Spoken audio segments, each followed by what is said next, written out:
শিক্ষাই জ্ঞান, জ্ঞানেই শক্তি। শিক্ষাৰ জৰিয়তে জীৱনত জ্ঞান আহৰণ কৰাৰ ক্ষেত্ৰত আটাইতকৈ গুৰুত্বপূৰ্ণ আৰু মুখ্য ভূমিকা লয় কিতাপে। যদিও বৰ্তমান সময়ত বিজ্ঞান আৰু প্ৰযুক্তিবিদ্যাৰ বিকাশৰ লগে লগে জ্ঞান আহৰণৰ বিভিন্ন সমল ওলাইছে, কিন্তু বৰ্তমান সময়তো কিতাপৰ মাজেৰে জ্ঞান আহৰণ কৰাটো আটাইতকৈ ভাল আৰু সহজ পন্থা হৈ আছে। কিতাপৰ এনে এক শক্তি আছে যাৰ জৰিয়তে আমি পৃথিৱীৰ অন্যান্য জগতৰ লগত যোগসূত্ৰ স্থাপন কৰিব পাৰোঁ। নমস্কাৰ, মই পৰমজ্যোতি বৰা আৰু সকলোকে পুনৰবাৰ মোৰ ইউটিউব চেনেলটিলৈ স্বাগতম জনাইছোঁ। বিখ্যাত দাৰ্শনিক চক্ৰেটিছে কৈ গৈছে, যিমানে আমাৰ জ্ঞান বৃদ্ধি হ'ব সিমানে আমাৰ অজ্ঞতাবোৰ নাইকিয়া হ'ব। আৰু আমাৰ এই জ্ঞান বৃদ্ধি কৰাৰ আটাইতকৈ মুখ্য উপায় হৈছে কিতাপ অধ্যয়ন। গতিকে আহক আজি আমাৰ এই ভিডিঅ'টিৰ জৰিয়তে এনে কেইখনমান কিতাপৰ বিষয়ে আলোচনা কৰোঁ, যিকেইখনে আমাৰ জ্ঞানৰ পৰিসৰ বৃদ্ধি কৰাৰ লগতে আমাৰ জীৱনৰ লক্ষ্যত উপনীত হোৱাত যথেষ্ট সহায়ক হ'ব। আহক আজি আমাৰ এই ভিডিঅ'টো আৰম্ভ কৰোঁ। প্ৰথমতে আপোনালোকক ক'ব বিচৰা কিতাপখন হৈছে ডাক্তৰ নোমল চন্দ্ৰ দাসৰ বিজ্ঞানৰ দৃষ্টিৰে স্বধৰ্ম। এই গ্ৰন্থত বিজ্ঞানৰ দৃষ্টিত স্বাস্থ্য, বিজ্ঞানৰ দৃষ্টিত যুগ্ম জীৱন, বিজ্ঞানৰ দৃষ্টিৰে নিচাযুক্ত দ্ৰব্য আৰু স্বাস্থ্যত ইয়াৰ বিক্ৰিয়া, বিজ্ঞানৰ দৃষ্টিৰে স্বাস্থ্যসন্মত যুগধৰ্ম আদি বিভিন্ন বিষয়ত গভীৰভাৱে চিন্তা কৰা হৈছে। এই কিতাপখনৰ জৰিয়তে মহাপুৰুষ শ্ৰীমন্ত শংকৰদেৱৰ শিক্ষণ আৰু দৰ্শনৰ লগত আধুনিক বৈজ্ঞানিক সূত্ৰ তথা ব্যাখ্যাসমূহৰ সামঞ্জস্যতা পোৱা যায়। এনে এখন কিতাপ বৰ্তমান প্ৰজন্ম তথা সাধাৰণ পাঠকৰ বাবে যথেষ্ট লাভজনক আৰু প্ৰয়োজনীয়। ধৰ্ম এই শব্দটিৰ প্ৰকৃত স্বৰূপ আৰু প্ৰয়োগ বিজ্ঞানৰ দৃষ্টিৰে বিশ্লেষণ বৰ্তমান সময়ত প্ৰাসংগিক হৈ পৰিছে।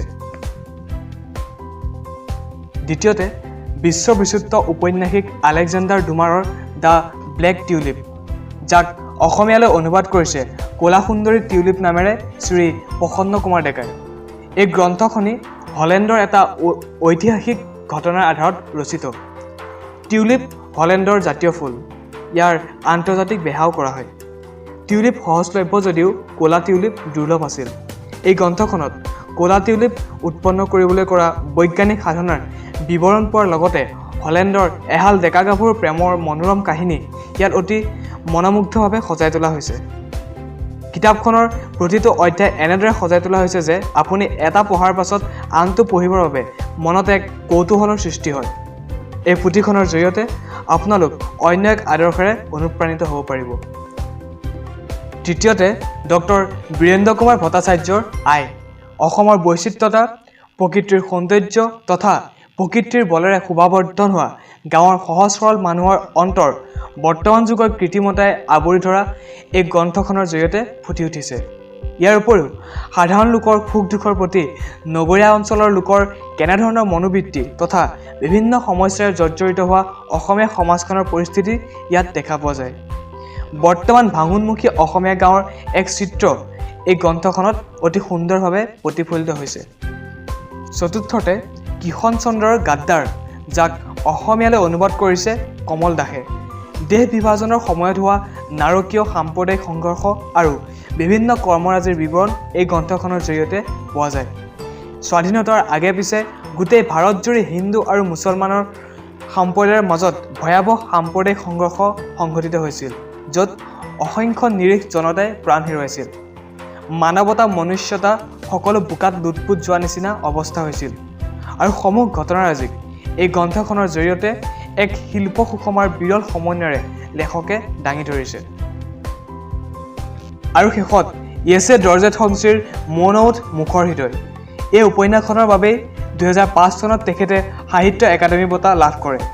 অতি সহজ সৰল আৰু এক মিঠা ভাষাৰে ৰচিত এই পুথিখন আপুনি এবাৰ পঢ়ি আপোনাৰ মনৰ হাবিয়াস কেতিয়াও পূৰ কৰিব নোৱাৰে। এই পুথিখন মূলতঃ অৰুণাচলৰ পাহাৰীয়া জনজীৱনক লৈ লিখা। উপন্যাসখনত এটা সৰল প্ৰেম কাহিনীও পোখা মেলিছে। ইয়াৰ দুটা মূল চৰিত্ৰ য়ামা আৰু ৰিনচিন। পাহাৰীয়া মানুহৰ নিভাঁজ আচৰণ আৰু পাহাৰীয়া জনজাতীয় মানুহৰ মনৰ কোমলতা আদি সকলো এই কিতাপখনৰ জৰিয়তে লেখকে অতি মনোমোহাকৈ দাঙি ধৰিছে।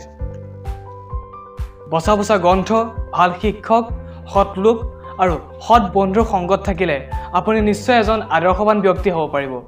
ডক্টৰ আব্দুল কালাম আজাদ।